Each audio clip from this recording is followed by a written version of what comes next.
የተወዳጅ ቤተሰቦቻችን ውድ ኦርቶዶክሳውያን ይህ ያሮስ ነው። አዘጋጅና አቅራቢው ደግሞ እኔ ወንድማችሁ ልዑል ነኝ። በደንብ አድርጋችሁ መረጃውን በማዳረስ አጋርነታችሁን በማሳየት ቤተሰብ በመሆን ከጎናችን ቆሙ። በደንብ ፎሎ ላይክ በማድረግ ሼር በማድረግ ትብብራችሁን አሳዩ። ከዚህ ከቦሌ ቅዱስ ሚካኤል ጋር የተገናኘ አንድ መረጃ ላጋራላችሁ። ቦሌ ሚካኤል ምንድነው የተፈጠረው? በጣም አነጋጋሪ ጉዳዮች የተሰሙበት ስለሆነ ነው። በቦሌ የተፈጠረው ምንድነው? ምን ተሰምቶ ነው? እንግዲህ ወጣት የሚያሳስር ጸሐፊ ወጣቶችን የሚያሳስረው ጸሐፊ በጉልበተኞች የተመራች ያለች አስተዳደር ቤተክርስቲያን የለችንም። በ40/80 የተጠመቅንባት ልጅነትን ያገኘንባት ህይወት በረከት የምትሆን ስንዱ መቤት ቤተክርስቲያናችን ውስጥ የገባ ነው። ያመሰገንን ያገለገልን ያለ ነው። ማንም ጉልበቱን እኛ ላይ እንዲያሳይ አይደለም ሲሉ ዮኒ ሰማዕታን ጨምሮ ሌሎች ኦርቶዶክሳውያን ተቃውሟቸውን ገልጠዋል። ምንድነው ትኩረት ለቦሌ ሚካኤል የተባለ ነው? ምንድነው የተፈጠረው? እናርብጥ። በደንብ ላይክ ሼር በማድረግ ተብራችሁን አጋርነታችሁን አሳዩን። ስለ ጉዳዩ መረጃ ያላችሁም ኮሜንት አድርጉ።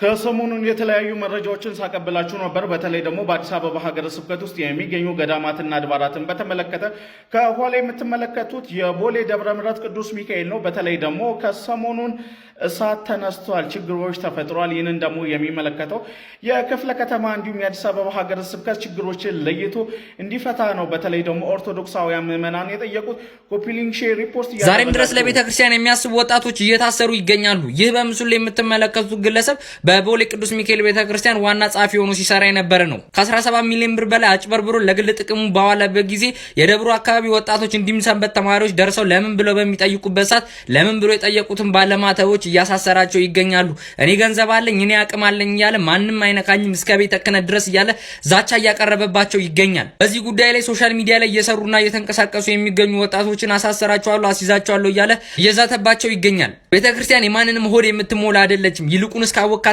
ከተረዳት ጭንቅላትን የምትሞላ ነች።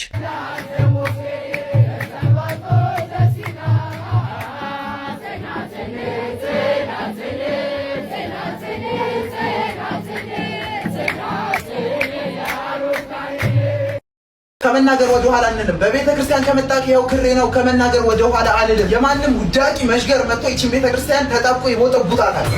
ለምን ብሎ ደግሞ የሚጠይቅ ወጣት ደግሞ ይታሰራል። አቤት የዚች ቤተ ክርስቲያን ፍዷ በዛ በዚህ ዓመት እግዚአብሔርን ሼር ኮፒ ሊንክ አድርጉልኝ። ዛሬ የምነግራችሁ ነገር አለ። በቦሌ ሚካኤል ቤተ ክርስቲያን እየተካሄደ ያለው ነገር ይህ ነው። ይሄ እዚህ ጋር መጥተው ግለሰብ ከቤተ ክርስቲያን ስንትና ስንት ሚሊዮን ብር ሲያጭበረብር የነበረ ሰውዬ ለምን ብለው ወጣቶችና የሰንበት ተማሪዎች ሲጠይቁ እያሳሰራቸው እንዴ ምንድነው አድርጉ የምትሏት? ይቺ ቤተክርስቲያን እኮ የሁላችን ነች። የግለሰብ አይደለችም። የግለሰብ ቤተክርስቲያን አይደለችም። የግለሰብ ቤተክርስቲያን ፈልጋችሁ ከሆነ ራሳችሁን ችላችሁ አቋቁሙ። ማንም በብር በምናምን ተሰብስቦ ይመጣና ይቺ ቤተክርስቲያን እየበደላችኋት ነው። እባካችሁ የውስጥ ሰዎች እረፉ። ይሄንን ቪዲዮ ሁላችሁም ሼር ሪፖስት አድርጉት። ወጣቶች እየታሰሩ ነው። የማንም ደግሞ ግሪሳ የሆነ ሰውዬ ደግሞ ከቤተክርስቲያን ብር እየበላ ነው። ከመናገር ወደ ኋላ አንልም። በቤተክርስቲያን ከመጣክ ይኸው ክሬ ነው። ከመናገር ወደ ኋላ አልልም። ቤተ ክርስቲያንን ማንም እየተነሳ ሲቦጠቡጣት ዝም ልል አልችልም። የውስጥ ጠላቶች በስታችኋል። ምንም ይሁን ምን እናጋልጣለን። ህዝቡ ማወቅ እስካለበት ድረስ እኔ አፍ አውጥቼ እናገራለሁ። አሁንም ቢሆን ቦሌ ሚካኤል ችግር ላይ ነው ያለው። ከሁለት ቀን በኋላ ቦሌ ሚካኤል ይነግሳል። የዓመት ነው ሚካኤል። ስለዚህ ሁላችሁም ድምፅ ሁኑ፣ ለዛ ቤተ ክርስቲያን ድምፅ ሁኑ። ኦርቶዶክሳዊ የሆናችሁ ሼር ሪፖስት አድርጉት። እስቲ አንጃጃል። በእግዚአብሔር ቤተ ክርስቲያናችን እየተበደለች ነው። እምነት አይደለ እንዴ? ለስንት ነገር ሼር ሪፖስት እያደረግን አይደለ? ድምፅ እንሁነው። አሁንም ቢሆን ይሄን ቤተ ክርስቲያን ድምፅ እንሁነው እባካችሁ። አመሰግናለሁ። በሀገር ልብስ ያጌጡ እናቶች ዝማሬና እልልታ፣ ጥላ የያዙ ስዕልተኞች ምስጋናና ስግደት፣ ሕፃን ልጇን ያዘለች እናት በደጅ ያሳድግልኝ ጸሎት፣ ቄጠማ ያንጠለጠለ ጧፍ የለኮሰ ሻማ የያዘ እጅ፣ የስለት በግ የሚጎትት አባወራ፣ ከፍ ብሎ የሚሰማ እሰይ ስለቴ ሰመረ የሚል መዝሙር፣ አንደበታቸውን ለዝማሬ የሰጡ አይደክሜ ወጣቶች፣ የንግድ ሱቃቸውን ዘግተው የመጡ በርካታ ሰዎች፣ ዩኒፎርም የለበሱ ተማሪዎች ጭምር መንገድ ከመጀመራቸው በፊት ደጁን ለመርገጥ ከመናር የሚመጡ የክፍለ ሀገር ተጓዦች፣ ሌላም ከፍ ያለ ዝማሬ እየተሰማ በቅዱስ ሚካኤል ቤተክርስቲያን ዛሬ ህዳር 12 ይደምቃል፣ ይከብራል፣ ይነግሳል። ለኦርቶዶክስ እምነት ተከታዮች በሙሉ እንኳን ለቅዱስ ሚካኤል ሊቀ መላእክት ሆኖ ለተሾመለት ህዳር 12 ዓመታዊ በዓል በሰላም አደረሳቸው።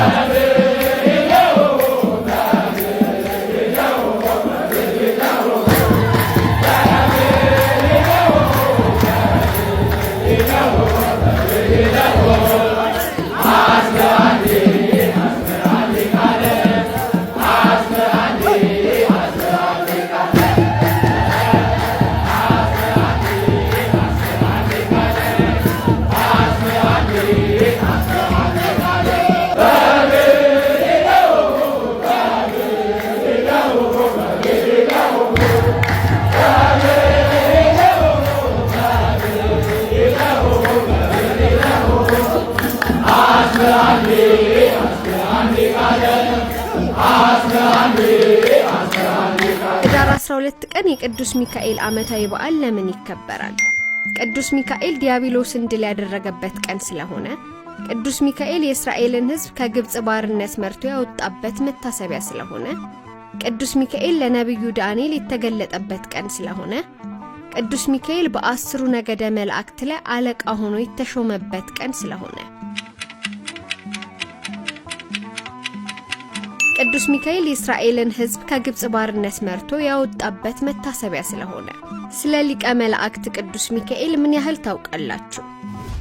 የቅዱስ ሚካኤል ስም ትርጉም ምንድነው? የእግዚአብሔር ኃይል፣ የእግዚአብሔር መልእክተኛ፣ መኑ ከመ እግዚአብሔር ወይም ማን እንደ እግዚአብሔር፣ የእግዚአብሔር ጦር አለቃ። መኑ ከመ እግዚአብሔር ወይም ማን እንደ እግዚአብሔር። በመጽሐፍ ቅዱስ ውስጥ ቅዱስ ሚካኤል ከዲያብሎስ ጋር የተከራከረው ለማን አካል ወይም ስጋ ነው? ለአብርሃም፣ ለዳንኤል፣ ለኢያሱ፣ ለሙሴ። ለሙሴ። ቅዱስ ሚካኤል የሊቀ መላእክትነትን ማዕረግ ወይም አለቅነትን ያገኘው በማን ላይ በቆመበትና በፈጸመው ድርጊት ነው? በሰለሞን፣ በሰይጣን ወይም በዲያብሎስ፣ በገብርኤል፣ በሩፋኤል። በሰይጣን ወይም ዲያብሎስ። በኦርቶዶክሳዊ ትምህርት መሰረት ቅዱስ ሚካኤል በምጽአት ጊዜ የሚኖረው አንዱ ሚና ምንድነው? ከክርስቶስ ቀድሞ ወደ ምድር መጥቶ ወንጌልን መስበክ፣ የእሳትን ወንዝ በመጥረግ ለጻድቃን መሄጃ መንገድ ማዘጋጀት፣ ከፍ ያለ ድምጽ ባለው መለከት በመንፋት ሙታንን ለፍርድ ማንቃት፣ የእግዚአብሔርን ቁጣ ለመቀነስ የዕጣን ጢስ ማቅረብ። ከፍ ያለ ድምጽ ባለው መለከት በመንፋት ሙታንን ለፍርድ ማንቃት። ቅዱስ ሚካኤል ከሚመራቸው 10ሩ ነገደ መላእክት መካከል የትኛው ነገድ ውስጥ ይመደባል? ኪሩቤል፣ ሱራፌል፣ መላእክት፣ ኃይላት። መላእክት። በድርሳነ ሚካኤል ዘህዳር ውስጥ እንደተጻፈው ቅዱስ ሚካኤል ዱራታውስና ሚስቱ ቴዎብስታን ከድህነት የታደገበት ዋና ምክንያት ምንድነው? በትልቅ ተራራ ላይ ገዳም ሰርተውለት ስለነበር፣ በየወሩ 12ኛው ቀን የበዓሉን መታሰቢያ በምጽዋት ያደርጉ ስለነበር፣ በየዕለቱ 24 ሰዓት ያለማቋረጥ ስለሚጸልዩ፣ ለሰይጣን እንቢ ብለው በስቃይ ስለጸኑ፣ በየወሩ በ12ኛ ቀን የበዓሉ መታሰቢያ በምጽዋት ያደርጉ ስለነበር። ቅዱስ ሚካኤል ታላቁ አለቃና የሕዝብ አለቃ ተብሎ ሲጠራ የሚገኘው በየትኛው የመጽሐፍ ቅዱስ ክፍል ነው? ዘፍጥረት 19:15፣ ራእይ 12:7፣ ይሁዳ 1:9፣ ዳንኤል 10:13 እና 12:1። ዳንኤል 10:13 እና 12:1። መላእክት የሰዎችን ጸሎት ወደ እግዚአብሔር ዙፋን እንደሚያቀርቡ የሚያመለክተው የመጽሐፍ ቅዱስ ክፍል የትኛው ነው? ማቴዎስ 18:10፣ ዮሐንስ 20:12፣ ራእይ 8:3 እስከ 4፣ ዕብራውያን 1:14። ራእይ 8:3 እስከ 4። በኦርቶዶክሳዊ ትምህርት መሰረት ሊቀ መላእክት ቅዱስ ሚካኤል በዓለም ፍጥረትና አሰፋፈር ወቅት ከሚታሰቡት ተግባራት አንዱ ምንድነው? የሰውን ነፍስ ከስጋ የመለየት ወይም ሞት ጊዜ ሲደርስ መገኘት፣ ሰማያትንና ምድርን ከእግዚአብሔር ጋር መፍጠር፣ የእመቤታችን የድንግል ማርያምን አማላጅነት ማወጅ፣ የምድርን ወንዞችና ባህሮች መቆጣጠር። የሰውን ነፍስ ከስጋ የመለየት ሞት ጊዜ ሲደርስ መገኘት። ከተጠየቁት 10 ጥያቄዎች መካከል ምን ያህሉን አገኛችሁ? የበለጠ ማብራሪያ በዩቲዩብ ቻናላችን ያገኛሉ። ዝግጅታችንን ከወደዳችሁት ላይክ፣ ሼር እና ፎሎ ማድረግ እንዳይረሳ። መልካም በዓል ይሁንላችሁ።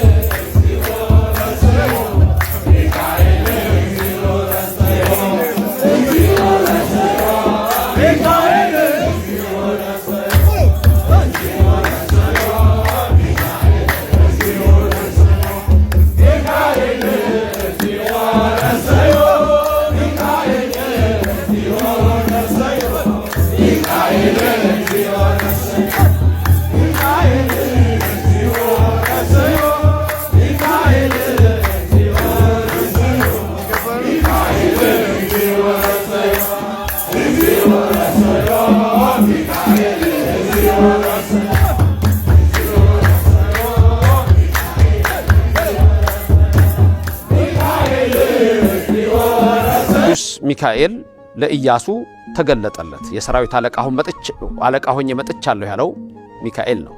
ቀድሞ ለሙሴ እንደተገለጠ አሁን ለኢያሱ ተገለጠ። እንዲህም ሆነ ብሎ የሚጽፈው በዛ የተነሳ ነው። በዘጸአት ምዕራፍ 23 ቁጥር 20 ላይ የእግዚአብሔርን መልአክ እነሆ በፊት እልካለሁ ብሎ ራሱ እግዚአብሔር ለሊቀ ነቢያት ለሙሴ ሲያነጋግረው ተመልክተናል። ወዳዘጋጀሁት ስፍራ ያገባ ዘንድ በመንገድ ይጠብቅ ዘንድ እኔ መልአክን እልካለሁ፣ በፊቱ ተጠንቀቁ፣ ኃጢአት አትስሩ፣ ይቅር አይልምና አታስመርሩት፣ ስሜ በእርሱ ነው ብሎ ኃያል የሆነውን ቃል ለሙሴ ሲነግረው እግዚአብሔር ተጽፏል። አሁንም ለኢያሱ እንደዛው ተገለጠለት። እዚህ ጋር ግን ለዛሬ የምወስደው ትምህርት ልብ ብላችሁ የምታዩት በመጀመሪያ ኢያሱ የተመዘዘውን ሰይፍ በእጁ ያዘውን በኢያሪኮ አጠገብ ያገኘውን መልአክ ሲመለከተው ሰው ብሎ ነው የሚጽፈው። ምክንያቱም መጀመሪያ ኢያሱ ሰው ነው የመሰለው። ስለዚህ የተመዘዘ ሰይፍ የያዘ ሰው ኢያሱ አንተ ማነህ አለው ነው የሚለው። ምክንያቱም አንድ ሰይፍ የያዘ ሰው መስሎታል። ማነህ? ምክንያቱም በዛ ሰዓት ኢያሱ ሕዝበ እስራኤልን ይዞ ኢያሪኮን ግንብ ለማፍረስ ካህናቱ ታቦቱን ተሸክመው የሚሄዱበት ሰዓት ነበረ። ከኛ ወገን ወይስ ከጠላት አለው። የእግዚአብሔር መልአክም መለሰ አይደለሁም፣ እኔ የእግዚአብሔር ሰራዊት አለቃ ሆኜ አሁን መጥቻለሁ። ሚካኤል መሆኑን ለኢያሱ ገለጸለት። ይሄን ኢያሱ ምን አደረገ? በግንባሩ ድፍት ብሎ ሰገደለት። ምክንያቱም መልአክ ስለሆነ። ወዲያው ኢያሱ አንድ ነገር ተናገረ። ቅድም ማነህ ብሎት የነበረውን አሁን ጌታዬ ለባሪያው የሚነግረው ምንድን ነው አለ። ምክንያቱም የእግዚአብሔር መላእክትን ክብር ኢያሱ ያውቅ ስለነበር። ከመነጋገራቸውም በፊት መልአኩ ኢያሱን አንድ ነገር አለው። የቆምክበት ምድር የተቀደሰ ነው፣ ስለዚህ የእግርህን ጫማ አውልቅ አለው። ኢያሱም እንዲሁ አደረገ። ከዚህ ምን እንማራለን? አንደኛ የእግዚአብሔር መላእክት ክብር ይገባቸዋል። የእግዚአብሔር መላእክት ስግደት ይገባቸዋል። የእግዚአብሔር መላእክትን ጌታዬ ብለን እንጠራለን። ኢያሱ ኦርቶዶክሳዊ ኢያሱን በዚህ ትምህርት ውስጥ የምታዩት ምንድነው? ለመልአኩ ክብር ሲሰጥ፣ የእግሩን ጫማ ሲያወልቅ፣ ለመልአኩ ሲሰግድ፣ እንደገና ጌታዬ ሲለው። ይህ በኢትዮጵያ ኦርቶዶክስ ተዋሕዶ ቤተክርስቲያን ውስጥ ያለው ሥርዓት ቀድሞ የነበረ በአዲስ ኪዳን የነበረ በብሉዩ የነበረ ዛሬም ለዘላለም የሚኖር የሚደረገው ሁሉ ነገር መጽሐፍ ቅዱሳዊ መሆኑን ትመለከታላችሁ። ስለዚህ ኢያሱ የእግሩን ጫማ ወጣ፣ ጌታዬ ብሎ ተናገረ፣ ተንበርክኮ ሰገደለት። መልአኩም ኢያሱን አናገረው። ይህ ሚካኤል ነው። እስራኤልን ከግብፅ ባርነት ነፃ ሲወጡ እየመራ ቀይ ባህርን ከፍሎ እነሆ ያሻገራቸው ይህ ሚካኤል ነው። ከሙሴ ጋር የነበረው ይህ ሚካኤል ነው። በኋላም ታሪክ ላይ የባህራንን የሞት ደብዳቤ ቀየረው ይህ ሚካኤል ነው። አፎሚያን ከዲያብሎስ ያዳናት ይህ ሚካኤል ነው። ለብዙዎች ፈጥኖ የደረሰው ይህ ሚካኤል ነው። ዳንኤልን ያረጋጋው ይህ ሚካኤል ነው። መኑ ከማከ የተባለ በክርስቲያኖች ዙሪያ ሁሉ የሚከብ መኑ ከማከ። ሚካኤል ማለት ሚካ እጹብ ድንቅ ማለት ነው።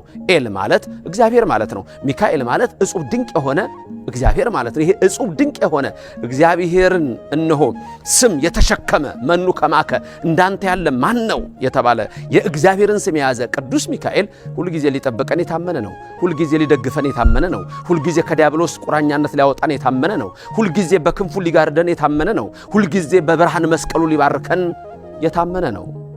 ሌሎች ድንገት እንደ ኢያሱ ያላደረጋችሁ ለመልአኩ ክብር ያልሰጣችሁ ካላችሁ ከዚህ ትምህርት ምን ትማራላችሁ? ኢያሱ መልአኩን ጌታ ያለው መልአክትን ጌታ ይበላችሁ ታውቃላችሁ? ኢያሱ ለመልአኩ ተንበርክኮ ሰገደ፣ ሰግዳችሁ ታውቃላችሁ? ኢያሱ መልአኩ የቆመበት ቦታ የተቀደሰ ስለሆነ በቅድስናው ስፍራ ጫማ ማውለቅ ስለሚገባ ጫማውን አውልቆ አከበረ። ዛሬ ጫማ አውልቃችሁ ለእግዚአብሔር ክብር መስጠቱበት አለ? ይህ ሁሉ የለም። ስለዚህ እግዚአብሔር አምላክ የሰጠን አንድ መንገድ ነችና በዚች መንገድ ውስጥ ሄዳችሁ ይህን ክብር እንድታዩና የዘላለም ሕይወት እንድትወርሱ የእግዚአብሔር ቃል ያስተምረናል። በተረፈ ኦርቶዶክሳውያን በኢትዮጵያ ያላችሁ፣ በአፍሪካ ያላችሁ፣ በአረብ ሀገር ያላችሁ፣ በአውሮፓ ያላችሁ፣ በአውስትራሊያ ኒውዚላንድ ያላችሁ፣ በአሜሪካ ያላችሁ፣ በላቲን አሜሪካ ያላችሁ፣ በመላው ዓለም ሁሉ ላላችሁ የቅዱስ ሚካኤልን ጥበቃ ለምትተማመኑ ጥበቃው ከናንተ ጋር ይሁን። የቅዱስ ሚካኤልን አማላጅነት የምትተማመኑ አማላጅነቱ ከናንተ ጋር ይሁን። ከሚያስፈራ ነገር ሁሉ ይሰውራችሁ። የባህራንን የሞት ደብዳቤ ወደ ሕይወት እንደለወጠ በሕይወታችሁ የሞት የሆነውን ነገር ሁሉ ቅዱስ ሚካኤል ፈጥኖ ደርሶ ወደ ሕይወት ይለውጥላችሁ። ባህራንን ከዲያብሎስ እንዳዳነ ከምትፈሩት ነገር ሁሉ ያድናችሁ። ክንፉ ይጋርዳችሁ፣ መስቀሉ ይጠብቃችሁ። በዓሉን በዓለ ሐሴት ያድርግልን፣ በዓለ ትፍሲት ያድርግልን። የቅዱስ ሚካኤል ጥበቃ አይለየን። ባላችሁበት ሁሉ ልዑል እግዚአብሔር ይባርካችሁ። እግዚአብሔር በረድኤት ከሁላችን ጋር ይሁን። ክብርና ምስጋና ለስሙ ይድረሰው። የቅድስተ ቅዱሳን ምልዕተ ክብር ምልዕተ ውዳሴ መዝገበ ጸሎት አቁራሪተ መዓት ሰዓሊተ ምሕረት እማምላክ ወላዲተ አምላክ አማላጅነቷ ከሁላችን ይሁን። መልካም በዓለ ንግስ፣ መልካም ቀን የተባረከለት ያድርግልን። የቅዱስ ሚካኤል ጥበቃ ዘወትር ከኛ ጋር ይሁን። አሜን። ቅዱስ ሚካኤል በኅዳር 12 ቀን ምን አደረገ? ምን የሆነበት ቀን ነው? ምን ተፈጸመ በዚህ ዕለት? ይህን ደግሞ እናነሳለን። ሶስተኛ እናነሳለን ያልነው ይህንን ነው። በመጀመሪያ በዚህ በኅዳር 12 ቀን የቤተ ክርስቲያናችን ታሪክ እንደሚነግረን ቅዱስ ሚካኤል ሊቀ መላእክት ሆኖ በእልፍ አእላፋት ወትእልፊተ አእላፋት ቅዱሳን መላእክት ላይ የሰማይ ሰራዊት ላይ የተሾመበት ዕለት ነው። በዓለ ሲመቱ ነው። በተለይም የቀድሞ ሳጥናኤል የዛሬው ሰይጣን ዲያብሎስ የመላእክት አለቃ በነበረ ጊዜ እግዚአብሔር በሰጠው ጥበብና ጸጋ ልቡናው ኮራ ይላል። ራሱን በልዑለ ባሕሪ በእግዚአብሔር አምላክ መስሎ አቀረበ። ፍጡር ሳለ ፈጣሪ ነኝ አለና ራሱን ፈጣሪ እግዚአብሔር አድርጎ አስቀመጠ። በሐሰት ማለት ነው። ሐሰተኛ የሐሰት አባት ስለሆነ ያን ጊዜ በሰማይ ሰልፍ ሆነ ይላል። ራእየ ዮሐንስ ምዕራፍ 12 ቁጥር 7 ጀምሮ ተመዝግቧል። በሰማይ ሰልፍ ሆነ። የመጀመሪያው ጦርነት የተካሄደው በሰማይ ነው፣ በመላእክት ከተማ ነው። ጦርነቱንም የጀመረው ዘንዶ እባብ የሚባለው ሰይጣን ዲያብሎስ ነው። ሚካኤልና መላእክቱ ዘንዶውን ተዋጉ ይላል። በቅዱስ ሚካኤል ፊት አውራሪነት መሪነት ጦርነቱ ተካሄደ። ዲያብሎስንና ሰራዊቱን ቅዱስ ሚካኤል ድል አድርጎ ሊቀ መላእክት ሆኖ ተሾመ። ስለዚህ መላከ ኃይል ይባላል። እግዚአብሔር በሰጠው ጸጋ፣ እግዚአብሔር በሰጠው ኃይል ጥንተ ጠላታችን ሰይጣን ዲያብሎስንና ሰራዊቱን ድል ስላደረገና ሊቀ መላእክት ሆኖ ስለተሾመ ወይ ሚካኤልኒ ሊቀ መላእክት ብሎ አንስቶታል። የያዕቆብ ወንድም የይሁዳ መልእክት አንድ ምዕራፍ ብቻ ነው ያለው። ቁጥር 9 ላይ የተመዘገበ ኃይለ ቃል ነው። የመላእክት አለቃ ነው ቅዱስ ሚካኤል። አንዱ ይሄ ነው፣ በዓለ ሲመቱ ነው።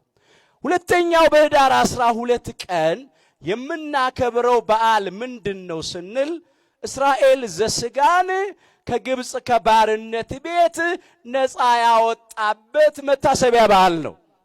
ጥቂት ነገር እንተርክ። አባቶቻችን ነገር ከስሩ ውሃ ከጥሩ ይላሉና እንዲህ ተብሎ እንደተመዘገበ ማለት ነው። ሁላችን እንደምናውቀው እስራኤላውያን በግብጽ ነበሩ። 430 ዘመን በግብጽ ኖረዋል። ከጽኑ ባርነት የተነሳ ወደ እግዚአብሔር አለቀሱ ይላል ኦሪት ዘጸአት ምዕራፍ 2 ቁጥር 23። ለምን ፈርዖንና ሰራዊቱ እስራኤላውያንን ያስጨንቋቸው ነበረ? ለሚሰራው ፒራሚድ የሰው ስጋና አጥንት ጥንካሬ ይሰጠዋል እየተባሉ የዕብራውያን የእስራኤላውያን ልጆች ከጭቃ ጋር አብረው ይረገጡ ነበረ። ነራሄል ልጆችን በተገላገሉ ጊዜ፣ መንታ ልጆች በተገላገለች ጊዜ ልጆቿን ለማሳደግ አልተፈቀደላትም። በግብፃውያን አብረሽ እርገጭን የተባለችው ያን ጊዜ የአባቶቻችን የነ አብርሃም የነ ይስሐቅ የነ ያዕቆብ አምላክ ወዴት ነው ያለሆ ብላ እንባዋን ወደ ሰማይ ረጨች። እስራኤላውያን ከጽኑ ባርነት የተነሳ ወደ እግዚአብሔር አለቀሱ። ጩኸታቸውም ወደ እግዚአብሔር ወጣ ይላል። እግዚአብሔር ጩኸታቸውን አደመጠ፣ እንባቸውንም ተመለከተ፣ ያድናቸውም ዘንድ ወደደ፣ በረድኤትም ወረደ። እንዲህ ብሎ እንደተናገረ የሐዋርያት ሥራ ምዕራፍ 7 ቁጥር 34 ላይ ተመዝግቧል። የሕዝቤን መከራ ፈጽሜ አይቼ መቃተታቸውንም ሰምቼ ላድናቸው ወረድኩ አለ። አሁን ለእግዚአብሔር ባህሪ መውረድ፣ መውጣት፣ መቀመጥ፣ መነሳት፣ መሄድ፣ መምጣት የለበትም። እሱ ቦታን ይወስናል እንጂ እርሱን ቦታ አይወስነውም። እርሱ የሌለበት ቦታ የለም፣ የማይኖርበትም ቦታ አይኖርም። እሱ በምላት አለ፣ እሱ በስፋት አለ፣ እሱ በጥልቀትና በርቀት አለ። ሰማይን ያለባላ ህዳር 12 ቀን የቅዱስ ሚካኤልን ክብረ በዓል ለምን እናከብራለን? ይህ አስተማሪ ቪዲዮ ብዙዎች ጋር ደርሶ እንዲማሩበት ሼር፣ ኮፒ ሊንክ አድርጉት። ሚካኤል ማለት መኑ ከማአምላክ ወይም እንደ እግዚአብሔር ያለ ማን ነው ማለት ሲሆን ይህ ታላቅ መልአክ ዮሐንስ ወንጌላዊው በራእዩ ላይ ሲናገር በእግዚአብሔር ፊት የሚቆሙትን ሰባቱን መልአክ አየው ብሎ ከተናገረላቸው መላእክት ውስጥ አንዱ ሲሆን ሰባቱም ሊቃነ መላእክት አለቃ አድርጎም ደግሞ እግዚአብሔር አምላካችን ሹሞታል። እዚህ ጋር ላስቆማችሁና ይሄ የኔ የዩቲዩብ ቻናል ነው፣ ያኖስ ቲዩብ ይባላል። እየገባችሁ ሰብስክራይብ አድርጉልኝ። ስለ ቅዱስ ሚካኤል ብዙ ተጽፏል። ስለ ቅዱስ ሚካኤል ከጻፉ አባቶች መካከል ዮሐንስ አፈወርቅ፣ ኤዎስጣቴዎስ ዘአንጾኪያ፣ ቅዱስ መቃርስ፣ ቅዱስ ያሬድ፣ አባ ጊዮርጊስ ዘጋስጫ፣ የእስክንድርያው ሊቀ ጳጳስ አባ ዲማቴዎስ ናቸው። ቅዱስ ሚካኤልን ህዳር 12 ከምናከብርበት ምክንያቶች ውስጥ አራቱን ልንገራችሁ። አንደኛው ቅዱስ ዱራታውስ ወይም ቴዎብስታ ቤት ተገልጦላቸው ቤታቸውን የባረከበት ዕለት የምናስብበት ዕለት ነው። ሁለተኛው ምክንያት ደግሞ ከግብፅ አውራጃ የወጡ ብዙ ሰዎች በባህር እየተጓዙ በነበረበት ሰዓት ማዕበል ገጥሟቸው ስለነበረ ቅዱስ ሚካኤል ደርሶ ከማዕበሉ ያዳነበት ዕለት የሚታሰብበት ዕለት በመሆኑ ነው። ሶስተኛው ደግሞ ቅዱስ ሚካኤል የመላእክት አለቃ ተደርጎ የተሾመበት ዕለት ነው። በዋናነት የሚከበረው የመላእክት አለቃ ሆኖ የተሾመበት ዕለት ህዳር 12 ስለሆነ ህዳር 12ን እናከብራለን። አራተኛውና በዋናነት የሚከበረው ደግሞ ሕዝበ እስራኤልን ከግብፅ ባርነት በደመና እየመራ ወደ ሀገራቸው ያስገባበት ዕለት የሚታሰብበት ቀን ነው ህዳር 12። ስለዚህ በእነዚህ አራት ዋና ዋና ምክንያቶች የቅዱስ ሚካኤልን በዓል ህዳር 12 እናከብራለን ማለት ነው። ቅዱስ ሚካኤልን የት ለማክበር አሰባችሁ? ኮሜንት ላይ ሐሳባችሁን አስቀምጡልኝ።